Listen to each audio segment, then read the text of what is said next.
Hello, everybody. This is a terrible idea, Steve. I've just realised this is my first ever live stream, and I decided to do it with the person who's probably done more live streams in this sphere than anybody else in the past 12 months. Uh, more period or more with you? But we could probably do both as a pair. We've done quite a lot. But Yeah. let's start off by just saying we're here to talk about True Detective. So if anybody's not here to listen or talk about the first series and specifically episode 1 of True Detective, you might want to go watch it and then come back. Or if you don't care, stick around. We'll probably have a bit of fun and might find some illuminating things to find out of it. But before we do any of that, I'll let Steve introduce himself, especially if you're new to my channel from watching movies, etc., and you don't know who Steve is. This might be a good way for you to get to know Steve. So go ahead. Well, thank you. Well, first, thanks for having me because I've always wanted to talk about this series with someone, so I'm so excited Cool. to have the chance. But I am Steve from Steve Talks Books on YouTube, and I can also be found on Steve Talks Movies or on pagechewing.com.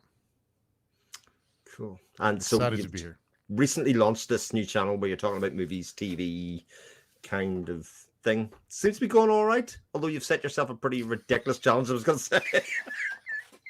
Yeah, I have 32 videos in 32 days, and yeah, I've been questioning my decisions, but we're too far into it, so it's too late.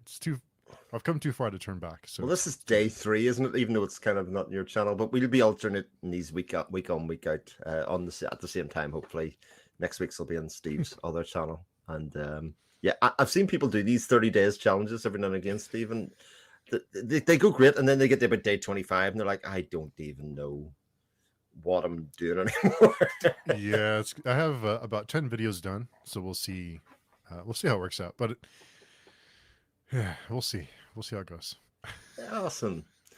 We've even got some people here. This is Nice. just terrific. So Leila's here. Evening, Yeah. Leila. Yeah, I'm looking forward to learning more about the series myself as well. Alicia's here. Hi, Alicia.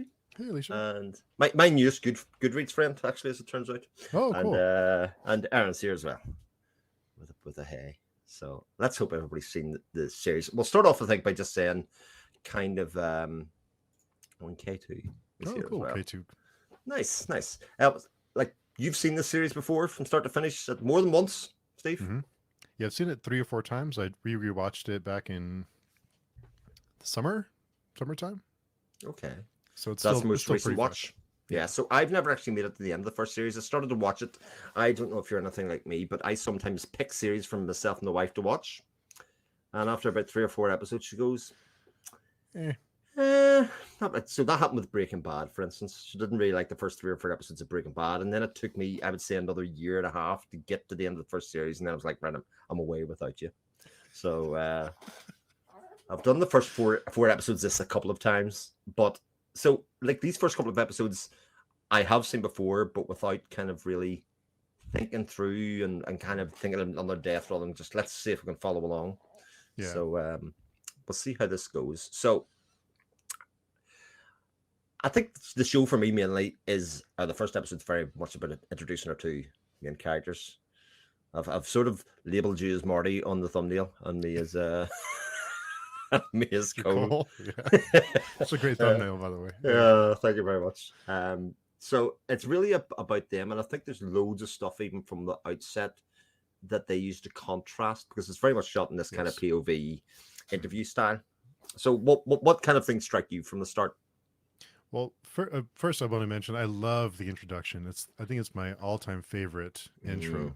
Just the music and the images and that whole sequence is just done it's masterfully. terrific. But I did write down, the amount of iconography. If I even like mhm, we were talking about Last of Us, I think you think of the like iconography, sort of is harkens back and is similar to that. Although I mhm. can't remember things doing it quite in the same way, given the kind of themes that are in this first series of True Detective. That you kind of go, ooh, Yeah. there's a lot of things being thrown at you immediately, and you kind of think, right, maybe a lot of this will be pulled apart in the series as we go through it, and maybe the intersections might make a bit more sense as we go through.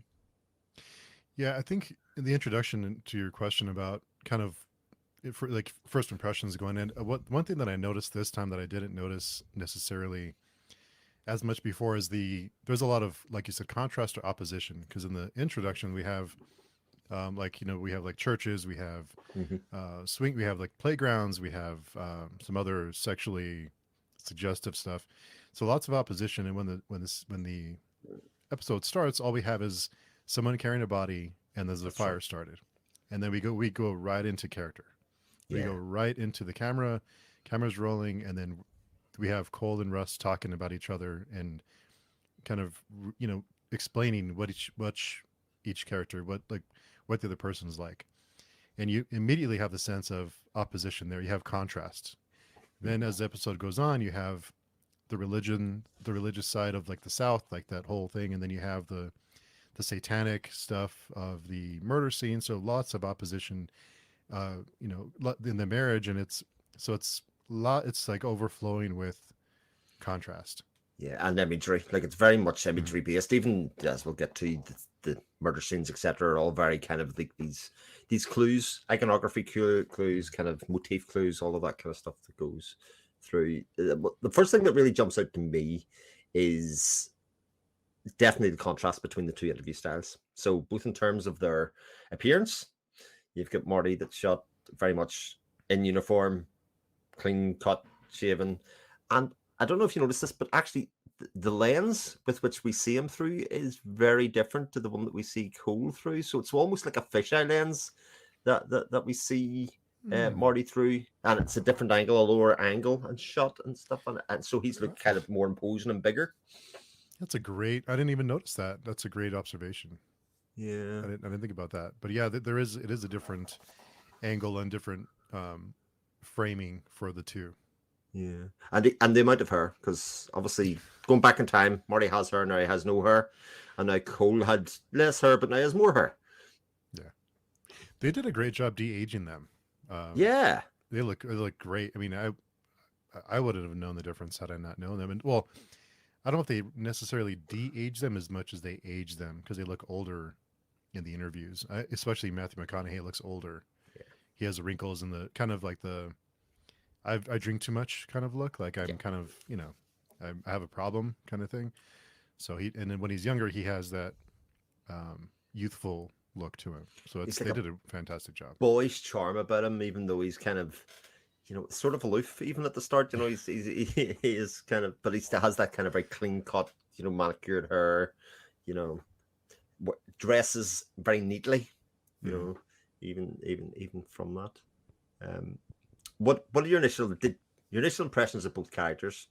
Both likable, one likable more than the other one. Which one do you identify with? I Neither, don't, both. I don't, I think Rust is Matthew McConaughey, right? Hmm.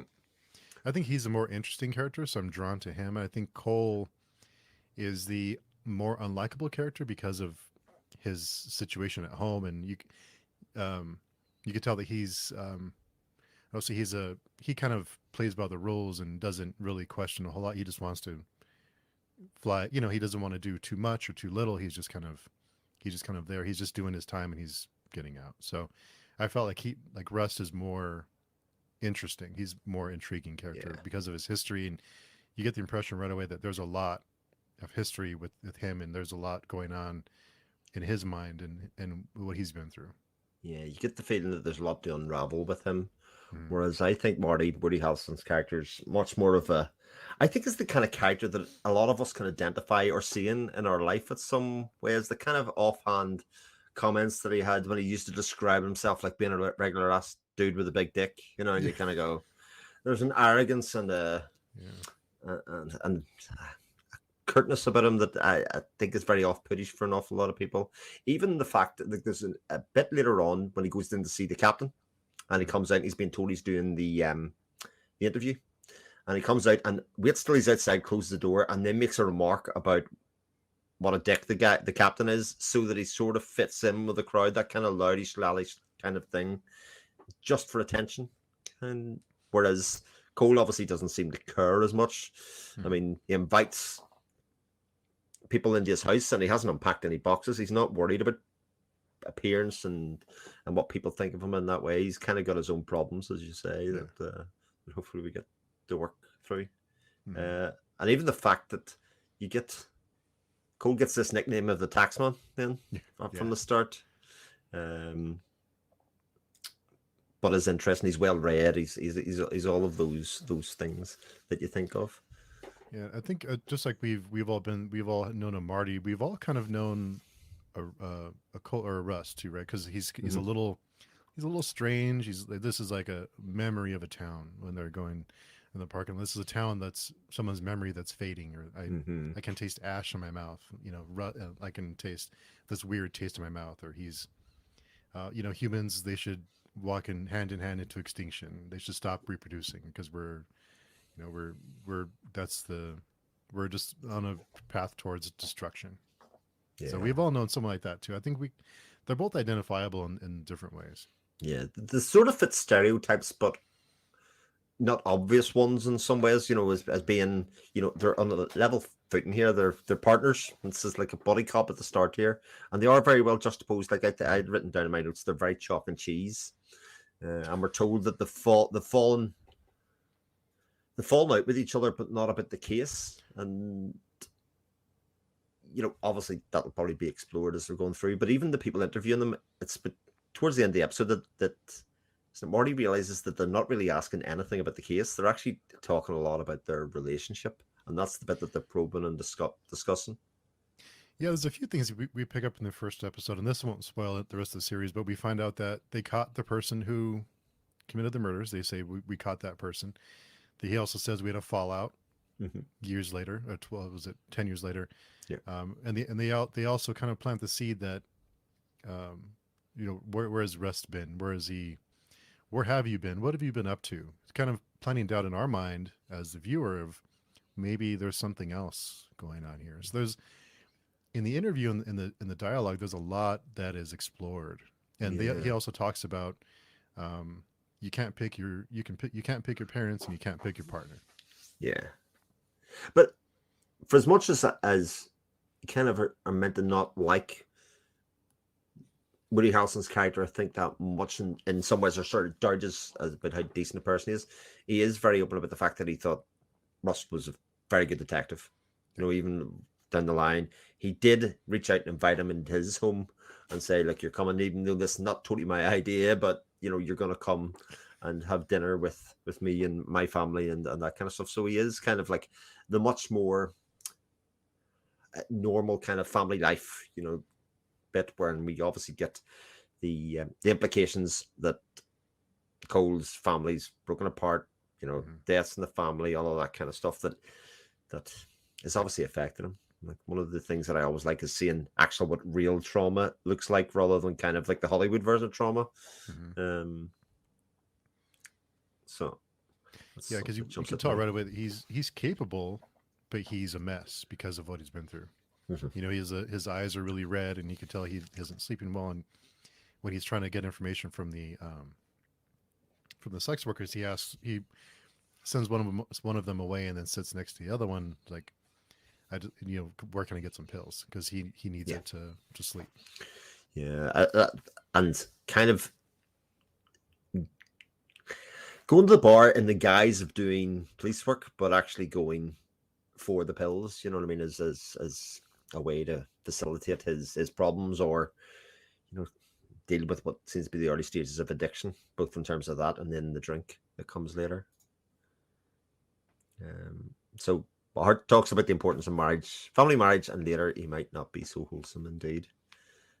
Often that the people that talk about these things actually don't eschew the values of them quite so clearly. Yeah, we do get glimpses of him coming home late and his daughters are in bed, and it seems like everyone's kind of used to him not being around. Yeah. And in the morning he falls asleep on the chair, and then that's right. He takes a couple of sips and he's out the door again without really acknowledging his wife. So we kind of start to get the cracks there that he may not be around all that much. Yeah.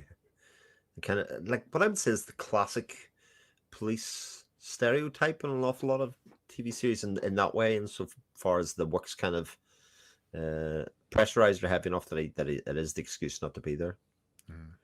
Otherwise, so we'll go to the key scene basically, which is them getting to the murder scene. I actually have written down that on the way back, actually, they do have that conversation in the car, seeing and how it turns from what one person thought it was going to be into something completely different. But I think the murder scene itself is is obviously something very staged, and like if you think back to the first time that you seen it, like the first time that I seen it was very much for anybody that's watched a lot of procedurals about crime. You go very into the CSI mode immediately when you see it yourself. Yeah, I think, and it also sets the stage for the series too, because it's not just a murder. I mean, I don't want to say it's not just a murder, but it's something that it was meticulously planned Yeah, and staged, and there's a message. So, and having it with that occult twist to it, we also know right away that okay, this isn't going to be just a random thing. This is something that's planned, and this is something that's there's someone sending the message. So it kind of sets the stage for this bigger story right away. It's within the first few minutes, and their techniques in the on the crime scene too, with him with his notepad with the tax man, and he's that's right. drawing Yeah, everything really meticulously. So all of that, and the other police that were there were a little shocked, a little out of their element. Maybe they seemed, they another stereotype of the good old boy cop that doesn't really have a whole lot to worry about, and all of a sudden he has this big case. yeah. So lots of things in opposition there. Lots of things going on. Yeah, I did write. I actually looked for the no synopsis for the show for the first episode, given that it's really all about these two characters, and it basically says the investigating murdered woman found in a burned sugarcane field near the town of Erith. The victim is bound and blindfolded, wearing a crown of roots and antlers with a blue spiral painted on her upper back, which is kind of setting the idea that this ritualistic scene or this ritualistic murder Mm. happened, and it's only like very early we get the information that this didn't happen in place. She was killed and transported on her back, probably laced with LSD in some way, was tortured in some way, and then staged and brought and placed in this way, Mm. blindfolded with the antlers, with the swirl on her back, and then these little what. I actually had to go and look them up. They're devil traps or something, isn't it? How do they describe Oh them yeah, in yeah. Like the the in the like the show? like the ornaments or the things that are or like the things that are hanging from the tree Yeah, and or the, the the on the little ground. triangular things that sit in the ground, indeed, which again gives the sense that is ritualistic and sort of linked to cult or religion in some way. Whether I think at the start it's very looks to me like it's supposed to be portraying Satanism of some sort Mm. or something of that ilk. Yeah, I think that too is in the South you think it's the late '90s. It's not the Mhm. Satanic Panic era of like the '80s, but it's still kind of hanging around. So you have the South, very religious people in those areas, and then we also have the billboards with the missing children. So That's right. there's it. I noticed that this time it does you never really feel comfortable. There's always something in opposition almost the entire episode. There's always something fighting against something else, whether it's Rust and Cole or the two partners, or whether it's his marriage, or whether it's Rust is his addiction. He's battling this trauma that he has that we don't know about yet. He thinks he's seen ghosts. So there's lots and lots of the cops in the precinct, they're all fighting with each other. There's a lot of conflict. Yeah, a lot of tension, and Mm. they keep on layering it on as the episode goes on. Just when you think you're fighting all this satanic stuff, then the governor comes along and starts putting the anti-religion angle and message to say, God, you've got to keep this in mind as well. And like a lot of things, um, are portrayed. They're more than one thing, and a lot of people, you know, from the outside want a certain outcome of this rather than and using it for political means or otherwise. So. Mhm. Really interesting like kind of setup and lay down of the themes that are play, and as the series goes through, I'm sure some are kind of become more prominent than other ones, etc., as they take the investigate down. But the missing people, I mean, they seem to be a lot of kids at the Yeah. start, and they do go to investigate side these missing these missing kids. Any of obviously you've watched the scene. The thing that jumped out at me is one of the kids they investigated. She get talked about seeing a green-haired spaghetti monster in it. Which again, with the presence of LSD, I'd actually wrote down. I said there's a possible like a kid being listed with LSD or something. I guess that's one of the things that jumped out at me. And even when it comes being reported in the papers, it's been reported as an occult case very early doors. You know, basically labeling it and saying this is what this is in some way. Yeah, interesting thought there. We'll have to see how it works out. Yeah, indeed. So you kind of make your little predictions as we go along.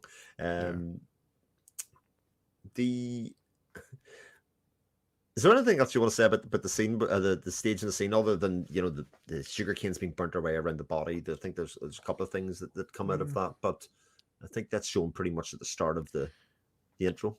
Yeah, the crown it's very very memorable. It strikes you right away. That's so it's a very striking scene to start, and it kicks off with that too. So I thought it was a pretty bold choice to start with so much character to begin with. I was surprised that it jumps right into character, developing characters right away.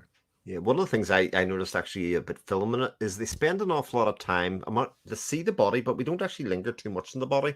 We kind of see it nearly profile in some cases and behind, but they spend an awful lot of time looking at the two characters' reaction, looking out at the scene, and it's some of the filmmaking in it is like, I think Cary Fukunaga as a director and writer is pretty spectacular. I know he made his name here, but if you've ever seen Beast of No Nation and even No Time to Die, which I think is a beautifully directed and shot film as well, he does a lot of soft focus, of which the two people are standing beside each other, but one's very clearly out of focus and one's in focus. And he just does a very subtle shift between the two of them as you just see the slightly different reactions. It happens a couple of times within this episode. I think sort of giving you this idea that while they're standing literally beside each other, they're worlds apart in terms of how they're seeing the same thing or looking at everything. Yeah, that's a great point. I didn't even think of that or notice that about the focus on the character. But yeah, he's a great director. Yeah, and the writing in this, it's so good. So good. Yeah, it's terrific. We'll go to some of the comments. So Aaron says, I think the Baptist priest talks about about his grandmother knowing that the traps are from Mist's images. Maybe Luke's voodoo links.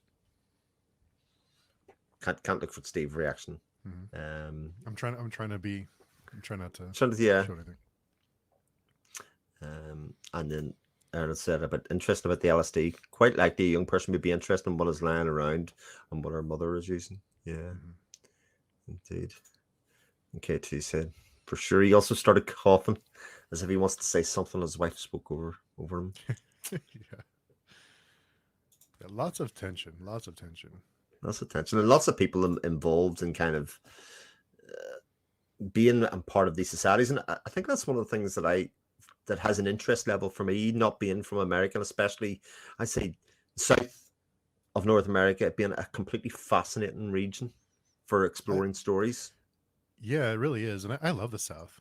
People are so friendly and nice when I've been there. But yeah, it is ripe for storytelling for sure. Yeah, it has that blend of like being a modern society, but having a certain amount of mysticism and its own culture that is kind of outside and alien to, say, East Coast America, the Eastern Seaboard, or something that being incredibly different. And... Oh yeah. Yeah, it's totally different, and it's yeah. I think sometimes people can look down on those areas, but I think there's some good things about those areas too. The sense of family and kind of the small towns that are disappearing now. So yeah, it's another angle too. Yeah, it does strike me that an awful lot of you say look down on it comes from people stereotyping, and often the only representations we get of those areas are very stereotypical, and you don't actually get to see the people and the places in the same way that they get to. So I did find myself actually when they start, I love procedural talk. So when they talk about a 419, Yeah. And I go, Yeah. right, I'm looking up what a 419 is, and there's a dead body found, and I'm like, Oh, okay. okay, now I'm in with the lingo. Yeah. I can do that and have a look at that. Um, the conversation on the way back in the car is Oh, like that's so one of good. my favorite scenes in the entire episode for sure. Where Marty asks a very simple question, and he is then greeted with way more information than he ever hoped to garner from it. Well, I think his original response was, I don't think we should talk about this at work." But he kept. So I mean, you asked, so here you go. Yeah, a lot is revealed about each character in that conversation I too. think so as well. Yeah. Yeah, a lot is revealed about them, and just their relationship too. Yeah, I mean, from the outside looking in, again, first episode, thinking of it, what he's doing the sort of societal norms of making conversation to get over you know, awkward silences. He doesn't really want to engage in an exploration of character, whereas I think Cole's desperate to kind of share some of himself from his solitude in doing so. Yeah, that's a great point too. Because at dinner, he does volunteer information to his wife, and he doesn't volunteer it to Marty. And I think Marty just does it out of maybe out of obligation or just kind of this what you're supposed to do. He doesn't really care. Yeah. I had written that down actually that Marty's wife gets more out of Cole in about 30 seconds than Marty does for the entire other episode. So, again, get an idea that Cole's desperate to share his trauma and kind of exhume himself of it in some way, but the only way he can really do it is through drink or something at the time. Do you think that she got more out of him because she was compassionate and curious, like genuinely curious, or do you think it's because of the anniversary of his daughter's passing and the daughters were there and it was like a family atmosphere? Maybe he felt. Oh, I never thought about that Hmm. aspect of it. I took it as she was probing him and asking him human questions rather than kind of pithy questions Like that Marty was small kind of talk. going small talk indeed. Hmm. Giving him an opportunity and given the fact that he was obviously drunk at the stage, it's easier to open up and kind of. I mean, that's whatever's in your front of your mind's coming out in that kind Hmm. of stage if you can give the chance. But I did think it was kind of a juxtaposition of their approaches to how they deal with people. Yeah. And even though he was drunk and Marty was raging at him turning up, but she didn't mind. She was still engaging in conversation, and the kids with the table and all of that kind of stuff was great. And was she so curious because she doesn't get that kind of interaction from her husband? Is that maybe she was craving that some kind of interaction? Yeah, for sure. That's definitely something because even he's out of the room at that stage and doesn't get involved in any of it. It's very much when he leaves the room that she has the adult conversation in the room. That's true. Yeah. Yeah, because the scene where he does try and get him to go home and Russ stays is just terrific. Yeah. The look he gets from him when he's, oh no, it's no big deal. He's like, well, do you Yeah. have to go? He's like, oh no, it's fine. Wait till tomorrow.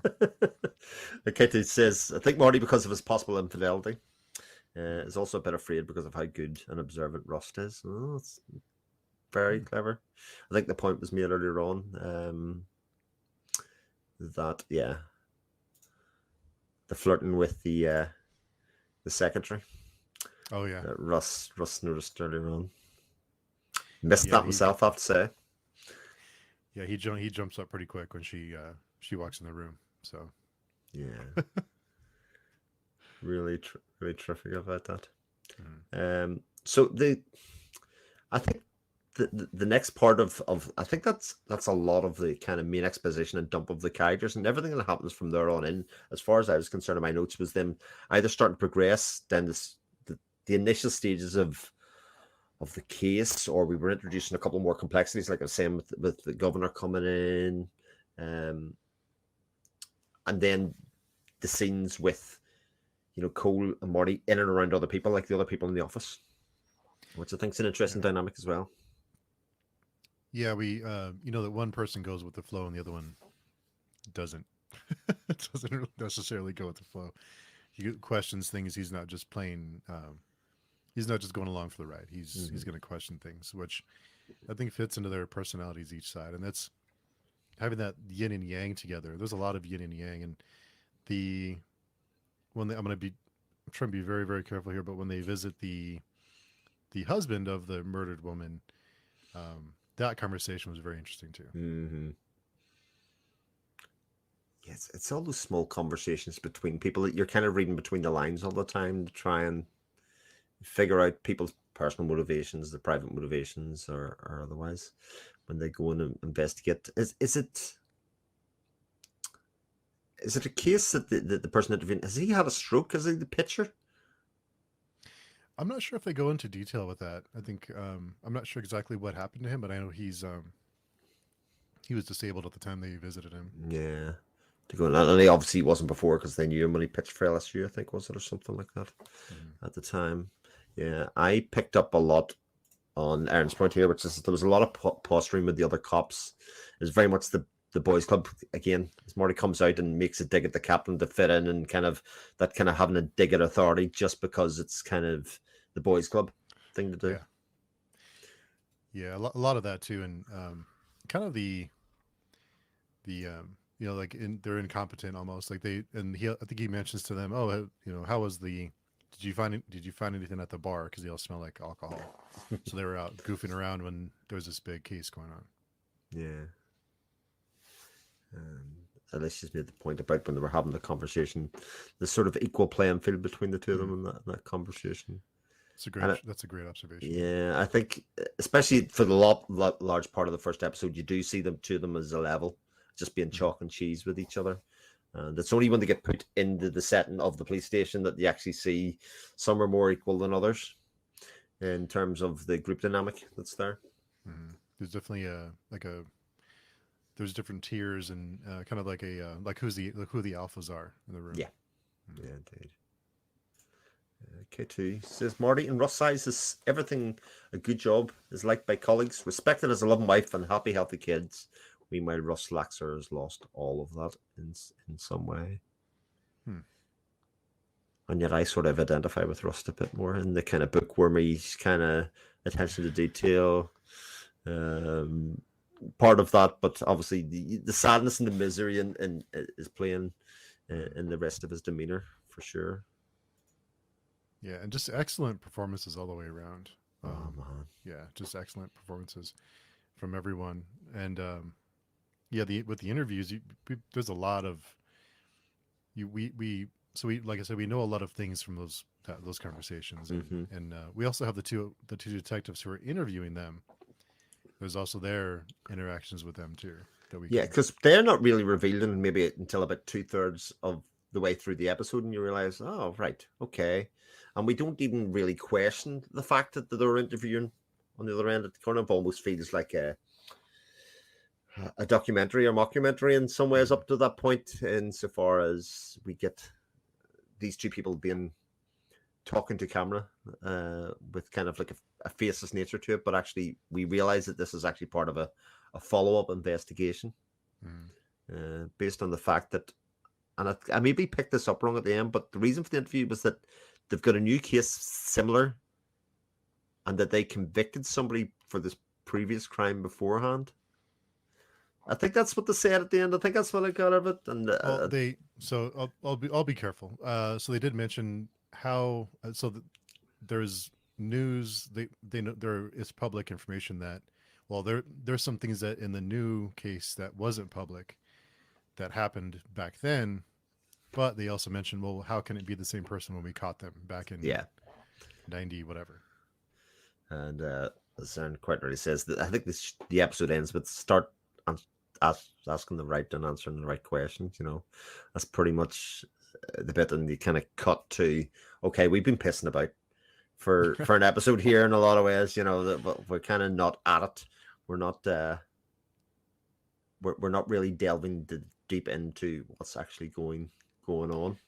Yeah, and also the two detectives who are interviewing them, they know all the tricks. So the tricks that they would normally use to interview someone, they can't really use the same tricks. So it's that tension also between them. They're trying, like a cat and mouse thing, where they're trying to get information when that person knows all the tricks that they're talking to. So how do you question someone? What kind of tricks do you use to get that information from them? which in this case seems to be just to ask them about their character. You know, to Mhm. kind of dig into who they are as people, rather than worry about the bits of the case or actually that bit, because like with a lot of episodes to cover before we get to the real nitty gritty. That's kind of one of my takeaways, you know. But Yeah. it's a very clever device to do that, because with a very character based show, we as the watcher want to find out who these people are. You Mhm. know, you sort of want to root for them for one and not the other one, but actually, I think as has been pointed out a couple of times, you kind of get a feel like they both got merit and value.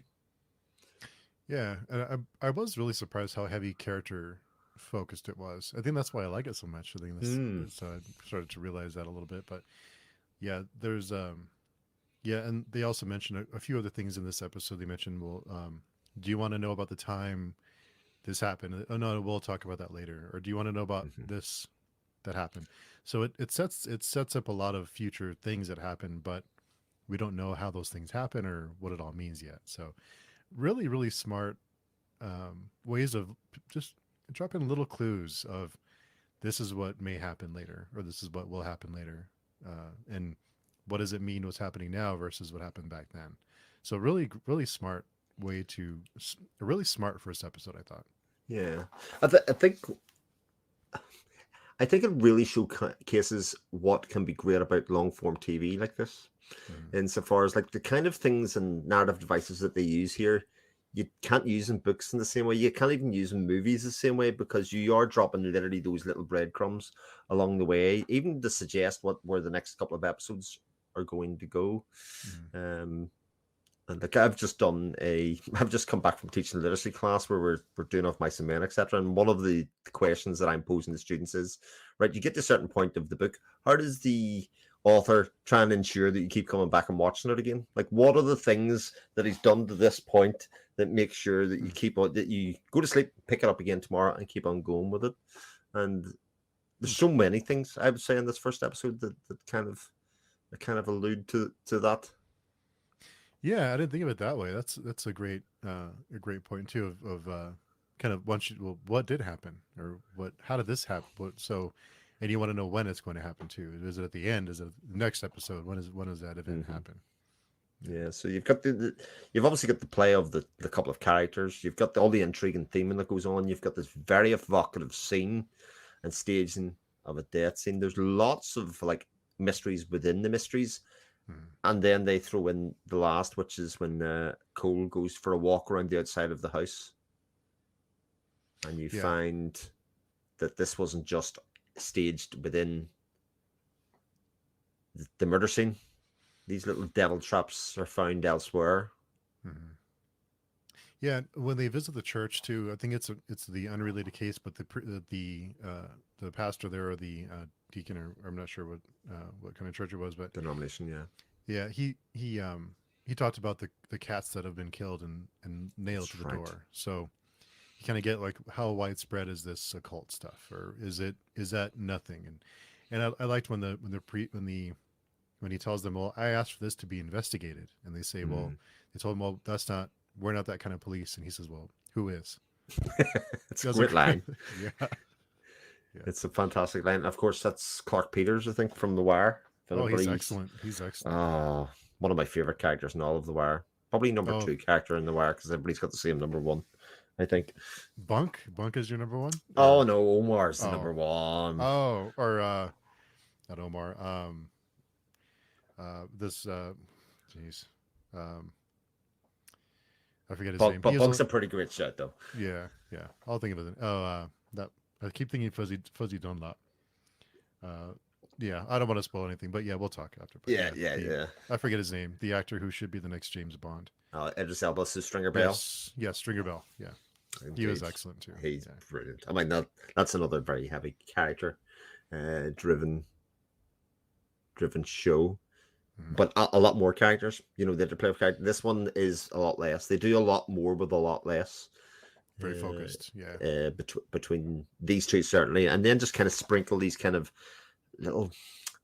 little pods from the side, you know, to say, oh, your interact relations with this character, your relations with this character, how does this kind of push people in different ways, especially Marty's wife, who seems to like sort of already have a much more comfortable relationship with Cole than their husband, you know.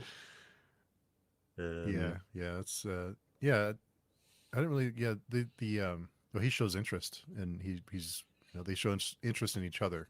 yeah, So it's not just a out of obligation like it is with Marty. yeah, But I do like how he tells him you have to come over for dinner because it's what you do. Kind of like I don't really care. It's just something you have to do. yeah. Yeah. But again, that social norm thing, he's Mm-hmm. doing the kind of this is what you're supposed to do when you have a partner. This is what the questions you're supposed to ask when you're silent in the car. This is what you're supposed to say when you come out of the boss's office. You know, they're all very social norms things Mm. that don't necessarily make him a bad person, but make him sort of predictable and recognizable. I think to an awful lot of us, they usually know that person they went to school with, or college with, or work with, or anything like that. Yeah, even I think you can even say he's a little. He's not. I don't want to say socially awkward, but he brings flowers to dinner, and Marty almost makes fun of him, like, "Oh, that's someone told him he's supposed to, so he did. He didn't." Like, he kind of laughs at him, like it was what a dumb thing to do, but he was making an effort to to be there and to bond. So you could tell he wants some kind of connection. He wants Yeah. some kind of he wants something. He's looking for it. He's making an effort. He's making an effort there, whereas he can't unpack the boxes in his house. He can't move in his house. So um, Aaron had said, can't remember any of the twists. To be honest, I literally can't remember what happens in 2, 3, or 4 in any of these episodes. So it's quite nice to see. That was Kate gonna be so Higgins fun. saying, yeah. True Detective, one of the first shows that did this so well. This kind of very short run. I mean, the Wire etc. came before, but I feel like the Wire is such a very different show. Sopranos was around the same time, where they had these big ensemble casts, Mm-hmm. that tell very self-contained stories that I would say in some ways aren't even overly dramatic. They're very much character studies about different aspects of life and interrelationships between people. And this kind of did that, but like I say, on a much smaller scale. I think that kind of goes back to what you said before we went live, is how this changed TV in a way. Like I think the idea of what you can be, what you can create, changed with this series a little bit. I think Mm, people started to realize, well, we can tell certain types of stories. yeah. I think that's one of the problems with TVs. Well, actually, all medium, you could say the same about fantasy books to a certain extent. Somebody has to push the boundaries and be successful in a different type of telling stories for people to go, all right, so we can do this now, or we can just do this very simple thing with it. Hmm. Uh, Matthew's Oh, fashionably blade as usual. yeah. Eating dinner. Eating dinner. I hope it's nice. I hope it's good. um, I should say a lot of the issues that I have with a lot of TV shows now is they cut and forth back between two timelines too quickly. And with this Mhm. show, they give each timeline time to breathe. Yeah, and they also give a they also talk about what's about to happen. So they like give an introduction, so it sets the Mm, stage for what we're about to see. yeah. Yeah, it's not really quick. It's you have room to kind of get comfortable and kind of get established, and then it goes back. What I find interesting is though that it is quite complex though. Oh The yeah. kind of the ways that they get around it and simplify that is to make the visual appearance so very different. Between the two, so you're never really lost. Again, the use of different types of cameras for the modern day compared to the old, even the color and hue of some of the things changes from bit to bit, so you're never really Mm. lost uh, with how to do it. And I think those are the kind of things that I always attribute to having great director, somebody that's very in very control of the story. And I think that's one of the reasons why this show is so successful, even though I haven't seen the end of it. When you have one creative voice person looking after the writing and directing, you get great the visual theming, the kind of ideas and iconography and stuff that carry the way through the series, and having a consistent voice and runner. And when that works well, it's very successful. And when it's Not so much. not so much indeed. The color correction on the flashbacks of the '90s scenes where it has Mhm. that dull color to it. It's not too dramatic, but it's enough to give you that feeling like, okay, this is the past. Yeah, it's like almost like the sepia tone of old pictures, but it's nowhere near as harsh as that. It's just Right. ever so slightly there. And again, when you have a well-known idea that sepia means going in the past, nostalgia, you only need to flicker it a little bit and Yeah. I put that forward. Yeah. Aaron had said having them being interviewed rather than just seeing the future works well. Yeah, I think so. And even they're sort of unreliable narrators in some ways because it's recollection, from an awful lot of point of views from 17 years in the future. Oh yeah. Oh, day. Goose to shoot up. Hey, Evening. good evening. Katie said the relationship between Rust and Marty's wife reminds me of the relationship between Freeman and Brad Pitt Oh yeah. In Seven. Freeman in Seven. I hadn't thought about that, but there are a lot of similarities with Seven here. There are, yeah, because Brad Pitt is kind of like I'll say loose cannon, but he's kind of a mess. He does, he kind of he doesn't follow the rules, and he's well intentioned. He's just kind of a disaster. And Morgan Freeman's the established, he knows what he's doing and he's in control, or at least he wants to feel like he is. Yeah. So that's interesting. I didn't thought of that. But even the use of color, like these bounce around in time, like obviously, like Seven's a super stylized film, again unusual for the time, but they use a lot of the darks and the gritty to kind of convey theme in there as well. That's really interesting. I'm gonna be watching these next couple of episodes with Seven in mind. I'm gonna have to rewatch Seven. Haven't seen it in so many years, but Yeah. there definitely is that feeling that Fincher influenced an awful lot of this style of TV and filmmaking for sure. Yeah, because the end, not only the end, just the crimes that were committed in Seven. I think at the time that was everyone was shocked when it but now it's like, oh, it's okay, it's not as shocking now. So that really did, I don't want to say open doors, but it I think it changed the way that the kind of stories that would be they maybe you wouldn't take a chance telling before, and once that was successful, and it's like, okay, then we can get a little crazy. Yeah, I definitely think of the scene that's Sloth in Seven, where the guy's been overfed and on the table, but the scene is not really all about him. They just walk around him and talk around him and kind of talk about the fact of what he is, even though like it's a visually very striking thing that if any normal person walks in will just only be looking at that, and they're kind of working the case, working the room, a bit like R2 around this very exactly like here. Mm-hmm. Yeah. All I have to do is just hope that somebody here just starts screaming at the end, "What's in the box? What's in the box?" No. What's the box? What's the box? So no, I don't say anything at all. Yeah. Which she says, even though I know everything that happens in Seven, I get creeped out. I would agree with that. Like, it is a very creepy movie, and it's definitely one of those films. Like, my kids are getting that age where they kind of want to watch more interesting films, and like invariably, my eldest one, I'll go, "No, you can't watch that," and she went, "Seen it 3 years ago." Every film I think maybe in another year she'll be good enough to watch that movie, and she's like, "No, seen it." My two kids at 10 and 11 have watched Heathers, and I'm like, "What? Wow. That's a bit heavy and severe." And it's like, "No, I've seen it 3 times," and I'm like, "Well, you may as well take the Blu-ray and the DVD upstairs with you and watch it again and again." Then go crazy, just crazy. My eldest is really into Jordan Peele as well at the moment, so she's kind of going through that kind of real twisted kind of stuff as well, and enjoying the filmmaking of that. So that's episode 1. Episode 2, I've literally no idea what's going to happen other than somebody's going to ask the bloody right questions. Apparently, that's what's going to happen. Maybe so. Anything else you want to bring up, Steve? Anything that jumps out? No, I think I think we about covered it. Yeah. Unless someone in the chat has anything. Yeah. I just had Darren says at least they're home and know what they're doing. I mean, I would say that, but again, the seen Heathers 3 years before I thought they'd seen it. I'm obviously not doing that great a job. They still went to sleep that night. When I was their age, I seen Gremlins and couldn't sleep for weeks. For a long time. Yeah. Or the first Terminator movie was another one that really freaked me out when I seen it. hiding underneath the counter in the police station. Oh, those kind of images took a long way to get rid. Have you seen RoboCop lately?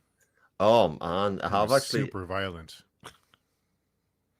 It's one of those classic things where your perception of watching later movies or what the kind of mimicry that people had of those movies replaces what the actual fact of the movie is. You know, RoboCop's ridiculously violent. It's unreal. It's shocking It's that is. crazy. Yeah, it's Yeah. crazy violent. I was surprised how violent it was. Yeah. But I watched it when I was like, I don't know, 10 or 11.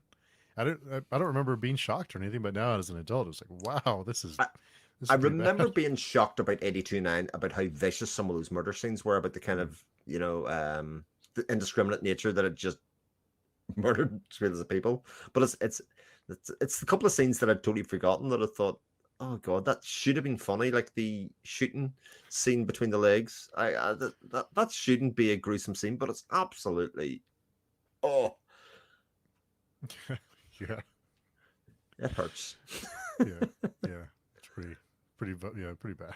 Yeah. So like she says, my parents let me watch so many movies as an adult. And I'm like, how did you let me watch that? Why did you let me see that? Yeah, Yeah. Look, we've all turned out okay. I don't Yeah. think it's went completely wrong. I think we're okay. I like to think so anyway. Yeah. Well, exactly right. We just I don't like wanna- yeah. talking and discussing about really dark books and TV series and all that kind of stuff. I don't know where it came from. Yeah. So How that's did it us for next week. I've got to do my homework. Got to make my notes again, and then Steve's got to do his poker face. And Yeah, it's gonna be. I didn't realize how tough it might be as we get further in, but I'll do my best to not. I think it's. I'm just gonna watch one episode a week because I Mhm. want to be sure that I'm not revealing anything because there's a lot of events, so I have to be careful not to spoil anything later in the series. yeah, and as Aaron says, resisting the urge to binge.